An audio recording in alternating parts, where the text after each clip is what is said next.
Sarah Plain and Tall, Chapter 8. The rain came and passed, but strange clouds hung in the northwest, low and black and green, and the air grew still. In the morning, Sarah dressed in a pair of overalls and went to the barn to have an argument with Papa. She took apples for old Bess and for Jack. "Women don't wear overalls," said Caleb, running along behind her like one of Sarah's chickens. "This woman does," said Sarah crisply. Papa stood by the fence. "I want to learn how to ride a horse," Sarah told him, "and then I want to learn how to drive the wagon by myself." Jack leaned over and nipped at Sarah's overalls. She fed him an apple. Caleb and I stood behind Sarah. "I can ride a horse, I know," said Sarah. "I rode once when I was 12. I will ride Jack." Jack was Sarah's favorite.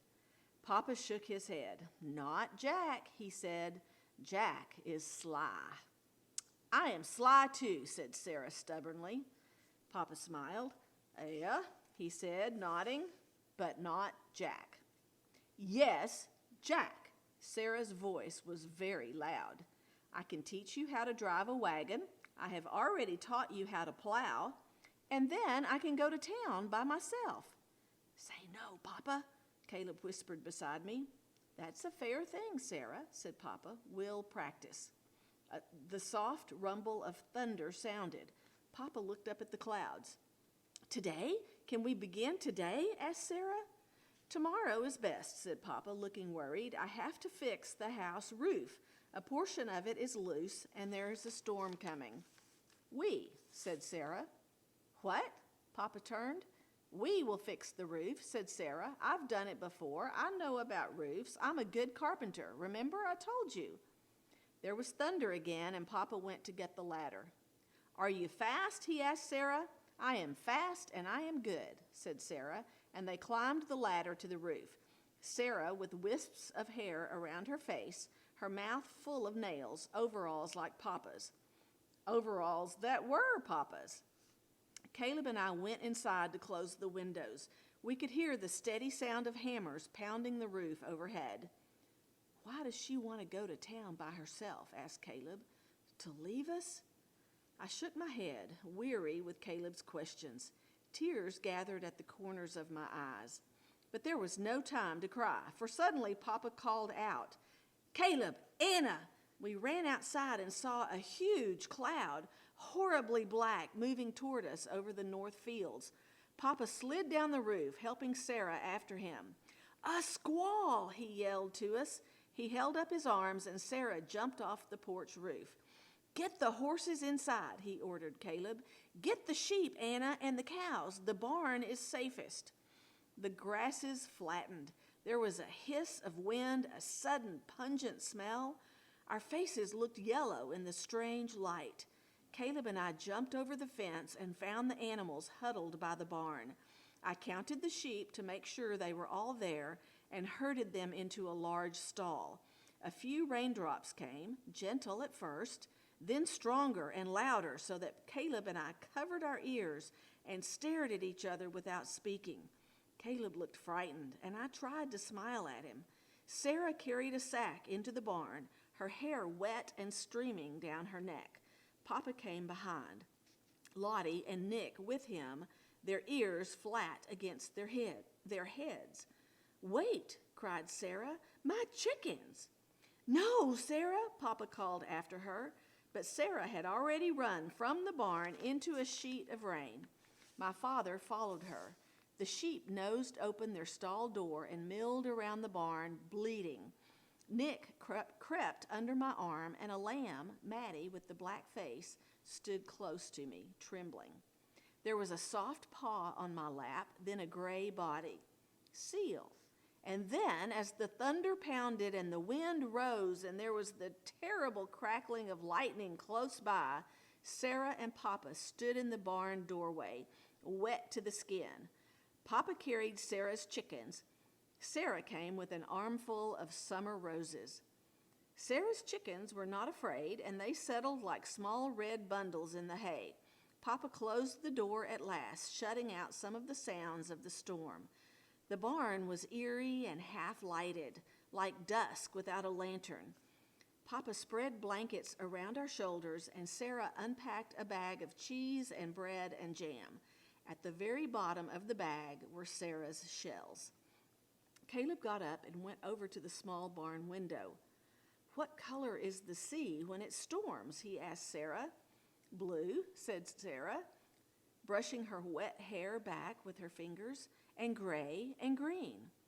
Caleb nodded and smiled. "Look," he said to her, "look what is missing from your drawing." Sarah went to stand between Caleb and Papa by the window. She looked a long time without speaking. Finally, she touched Papa's shoulders.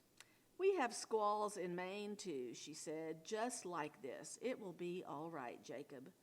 Papa said nothing, but he put his arm around her and leaned over to rest his chin in her hair. I closed my eyes, suddenly remembering Mama and Papa standing that way. Mama smaller than Sarah, her hair fair against Papa's shoulder. When I opened my eyes again, it was Sarah standing there. Caleb looked at me and smiled until he could smile no more. We slept in the hay all night, waking when the wind was wild, sleeping again when it was quiet. And at dawn, there was the sudden sound of hail, like stones tossed against the barn.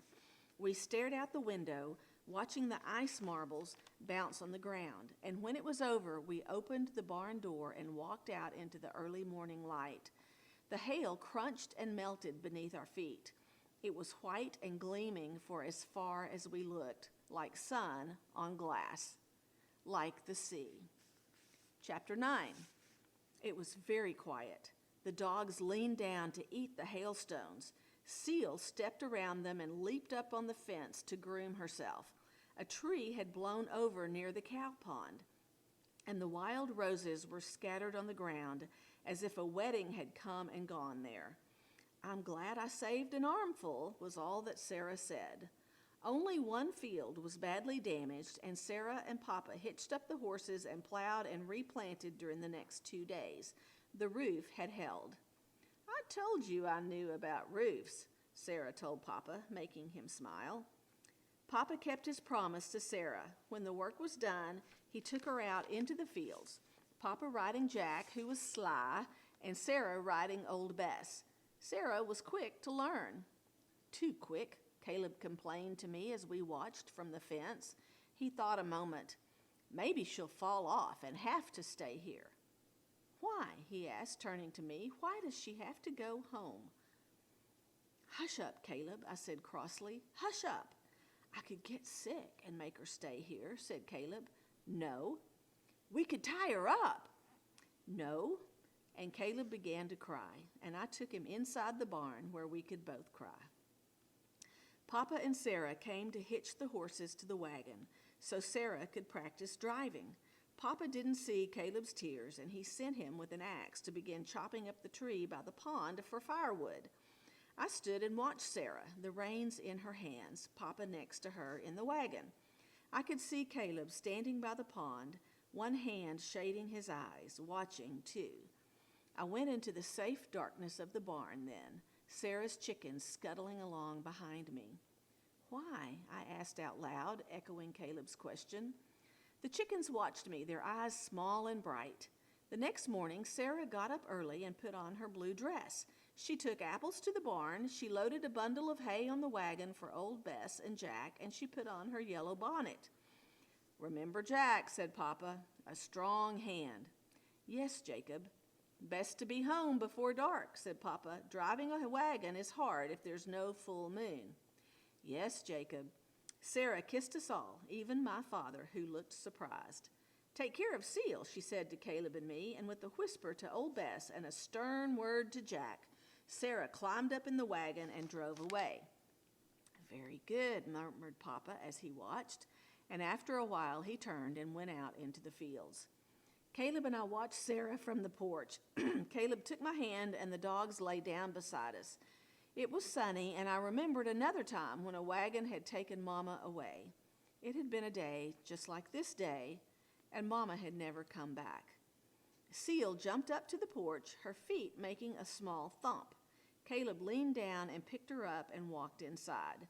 I took the broom and slowly swept the porch. Then I watered Sarah's plants.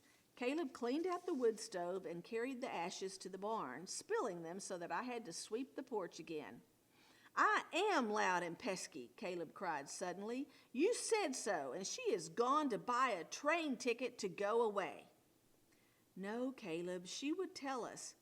"The house is too small," said Caleb. "That's what it is."